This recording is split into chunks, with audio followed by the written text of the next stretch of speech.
പക്ഷെ വെള്ളം വീണോണ്ട് അല്ലേ കുറെ ഉണ്ട്. മഴ പെയ്തോണ്ട് ഒരു ഇതാ കണ്ടു നിൽക്കുന്നത്. കുറച്ച് വാട്ട് എ ബ്യൂട്ടിഫുൾ പീപ്പിൾ. നല്ല ഹെൽത്തിയ സാധനം എങ്ങനെ ആയാലും. നിങ്ങളുടെ പുറത്തുനിന്നൊക്കെ മേടിക്കാൻ എത്ര രൂപയാവും?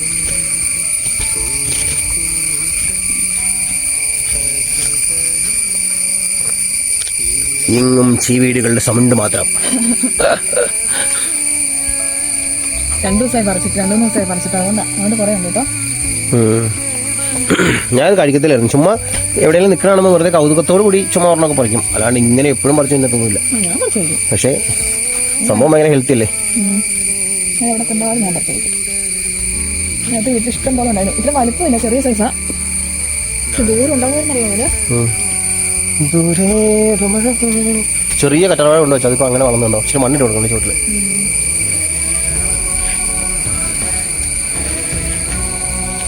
നല്ല ഉറുമ്പുണ്ട് കേട്ടോ താഴെ. ഇതിലല്ലേ പട്ടുനൂൽപ്പുഴു കണ്ടാണ്? ഇതോ മൽബറിയിലെ പട്ടുനൂൽപ്പുഴു അറിയാമോ? അത് ഇതിന്റെ ഇല പറിച്ച് നമ്മൾ കൊടുത്തു കഴിയുമ്പോ പട്ടുനൂൽപ്പുഴുവിന് കഴിക്കാൻ വേണ്ടി മൽബറിയുടെ ഇല പറിച്ച് നമ്മൾ കൊടുക്കും. അങ്ങനെയാ, അല്ലാണ്ട് ഇതിന് കൊണ്ടാകത്തൊന്നുമില്ല പട്ടുനൂൽപ്പുഴു. ഓ അങ്ങനെയോ? ഓ ശാന്തി, പണ്ടൊക്കെ ആൾക്കാർ നിങ്ങൾക്ക് ഇത്ര ബുദ്ധിയോ? മൽബറി നട്ടൊക്കെ വെക്കുമായിരുന്നു കേട്ടോ ഇതിന് വേണ്ടിയിട്ട്, ഈ പട്ടുനൂൽപ്പുഴുവിന് കഴിക്കാൻ കൊടുക്കാൻ വേണ്ടിയിട്ടേ. അത് ഇതിന്റെ ഈ മൽബറിയുടെ ഇലയൊക്കെയാ തിന്നുന്നേ. കുഞ്ഞിച്ചെന്താ വിചാരിച്ചേ? പട്ടുനൂൽ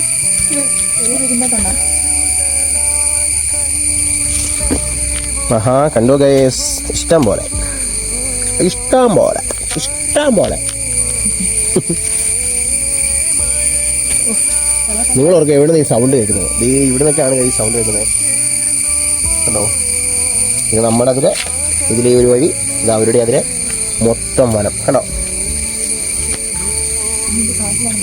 ഞങ്ങളുടെ കാട്ടിലാണ് ഗൈസ് താമസിക്കുന്നത്. ഞങ്ങൾ കാട്ടുവാസികളാണ് ഗൈസ്. അങ്ങനെ കുറ്റം പറഞ്ഞല്ല ഗൈസ്, കാട്ടുവാസി മീൻസ്.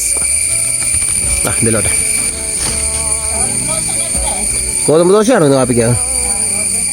വേറെ വേറെ വേറെ വേറെ വേറെ ഒന്നുമില്ലെങ്കിൽ ഗോതമ്പ് ദോശകളൊക്കെ.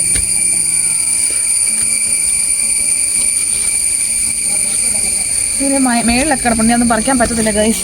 അമ്മ അപ്പൊ ഇത്രയാണ് ഗൈസ് നമുക്കിന്ന് കിട്ടിയേക്കുന്നത് മൽബറി കേട്ടോ. എങ്ങനെയുണ്ട്?